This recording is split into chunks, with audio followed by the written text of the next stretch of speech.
the authentic dish, the chicken with rice cooker. এই রান্নাটা খুবই সিম্পল একটা রান্না। তো ফার্স্ট অফ অল আপনাকে যেটা করতে হবে সেটা হচ্ছে মাংসটাকে একটু কষায় নিতে হবে। তারপরে হচ্ছে আলুগুলো পাশে দিয়ে দিবেন যাতে আলুগুলোর সাথে ভাজা হয়। তারপরে আপনি যদি অন্য কোনো সবজি অ্যাড করতে চান, আই মিন হচ্ছে আমি যেমন এখানে গাজর অ্যাড করেছি, তারপর আমি এরপরে কোরিয়ান্ডার আই মিন ধনেপাতা অ্যাড করব। সো আপনি চাইলে অন্য অন্য সবজি লাইক পেঁপে অ্যাড করতে পারেন, লাউ অ্যাড করতে পারেন। তো অ্যাড করার পর আপনি জিনিসগুলোকে একটু কি বলে একটু কষানোর জন্য টাইম দিবেন। তারপর প্রয়োজন মতো লবণ হলুদ মিশিয়ে এটাকে কিছু সময় ধরে ভাজতে থাকবেন। তো আমার দেখতে পাচ্ছেন যে ভাজার কালারটা মোটামুটি ব্রাউন ব্রাউন হয়ে গেছে। এখন আমি যখন মশলাগুলো ইনক্লুড করব তখন আরও বেশি সুন্দর হয়ে যাবে। তো তারপর হচ্ছে আমি বিভিন্ন ধরনের মশলা এখানে অ্যাড করব।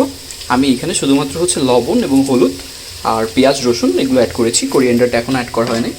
তো তারপর হচ্ছে আমি কিছু মরিচের গুঁড়া অ্যাড করব, রেড চিলি পাউডার। তো রেড চিলি পাউডারটা আমি এখানে অ্যাড করে দিলাম। আমি হচ্ছে খুব বেশি পরিমাণে ঝাল খেতে পছন্দ করি, যেহেতু আমি খুলনার। সো রেড চিলি পাউডারটা আমার একটু বেশি দেওয়া হলো। তো এরপরে হচ্ছে আমি আরেকটা মশলা অ্যাড করব, সেটা হচ্ছে মুরগির মাংসের মশলা। আর এখানে আছে হচ্ছে জিরার গুঁড়া, এটাও আমি অ্যাড করব, বাট এটা একটু পরে অ্যাড করব। আমি আরেকটু ভাজা হওয়ার জন্য সময় দিচ্ছি। এছাড়া হচ্ছে আমি এখানে অ্যাড করব হচ্ছে গরম মশলার গুঁড়া। সো এই মশলাগুলো আগে থেকে হচ্ছে আপনারা চাইলে পাটাতেও তৈরি করে নিতে পারেন, আর আদারওয়াইজ হচ্ছে আপনারা আমার মতো কেনা মশলাও ইউজ করতে পারেন। ইটস সাব টু ইউ, যেটা আপনার কাছে প্রেফারেবল মনে হবে সো সেটাই আপনি ইউজ করতে পারেন। সো আপনারা দেখতে পাচ্ছেন আমার ভাজিটা খুব একটা কি বলে ডিলিশিয়াস লুক নিয়ে নিছে। তো এই ডিলিশিয়াস লুকটা নেওয়ার ফলে এখনই হয়তো বা মানে কি বলে ট্রাই করতে ইচ্ছা করতেছে, বাট আমি অতটাও ছুটো না যে এখনই ট্রাই করব। সো আপনারা অনেকে লোভ সামলাতে না পারলে এই কষানোর সময় দু একটা পিস ট্রাই করে দেখতে পারেন, ঠিক আছে? এটা নিয়ে খুব বেশি একটা প্রবলেম হবে না।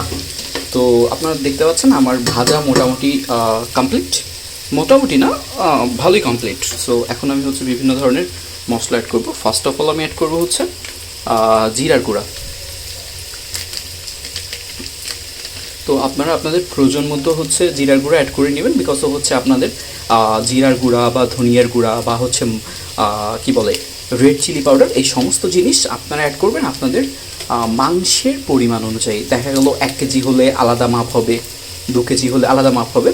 সো এটার আপনারা একটু আন্দাজ মতো করে নেবেন। আর যারা একদমই রান্না জানেন না তারা চাইলে আমাকে কমেন্ট করতে পারেন, আমি আপনাদের কমেন্ট বক্সে জানিয়ে দেবো যে কতটুকু মশলা ইউজ করা যায়, কতটুকু মাংস আপনারা নিচ্ছেন সেক্ষেত্রে। হ্যাঁ, সো আমার ভিডিওটা খুব বেশি বড় বানাতে চাচ্ছি না আর কি, কারণ হচ্ছে বড় বানালে সবার ধৈর্য থাকে না আর কি।